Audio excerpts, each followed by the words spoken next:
Would you still go to the movies if every time you went, it slightly damaged your eyesight?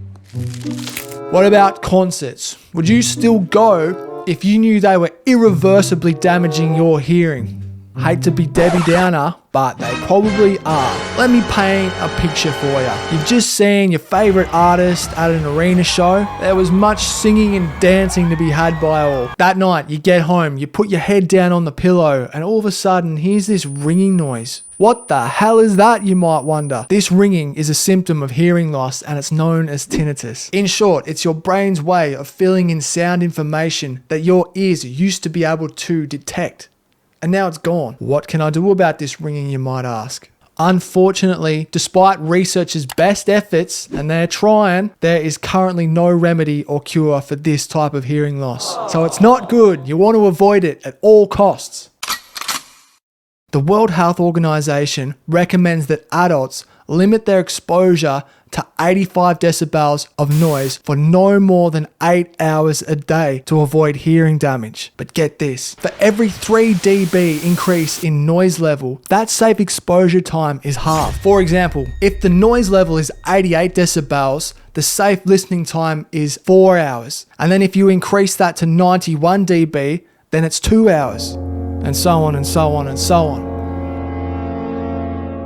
Now, the average concert, depending obviously on the sound system and where it is and whatnot, can range anywhere from 90 to up to 120 dB if it's super loud. Probably not that loud, but could be.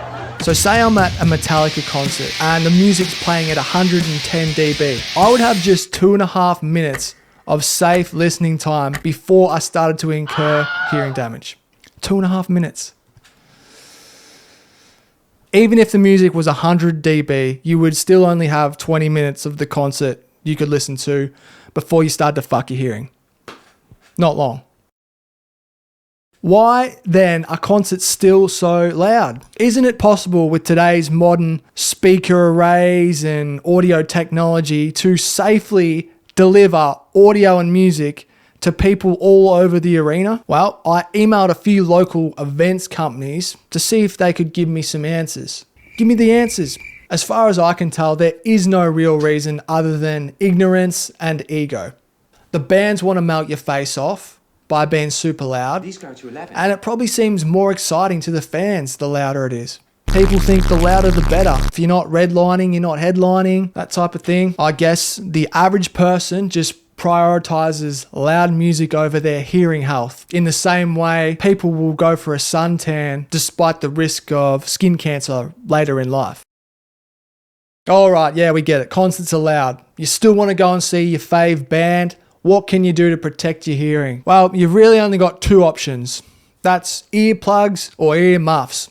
And I'm willing to bet you're probably not going to want to look like you just jumped off the rider mower, so you're going to go for the earplugs, eh? Now, I've got these wicked skin-coloured foam earplugs, and you'll notice it has a 32 dB reduction rating written on the side. That means that once fitted correctly, these earplugs will reduce the sound level hitting your ears by 32 dB, which is pretty good. So say I'm back at Metallica, right, and they're playing at 110 dB.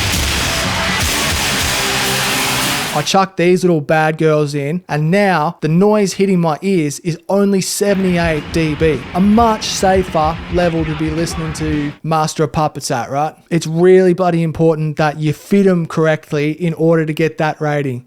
Because if they're just kind of hanging out, then it's not going to do anything. I know this is a little bit vulgar, but it should feel like a tiny little foam dick rooting your ear canal. You'll know if you've done it right because you'll be scared that they're going to get stuck in there. Still, it's important to take breaks from the music even though you've got the hearing protection in. Go and grab a few bevs or go out to the smokers or go to the dunnies or just get away from the tunes for a little while just to give your ears a reset, eh? Ultimately, it's up to you to decide whether you want to raw dog a loud concert or take some precautions to protect your hearing. Alright, rant over. Now I want to hear from you. Can anyone tell me why concerts are still super fucking loud? Would you be more inclined to go if it was quieter? Am I just being a giant wuss? That's likely too. Alright, that's it. Protect your hearing and stay safe out there, you bad motherfuckers. And if you're not doing anything else, check out my latest shenanigans I got up to in this video.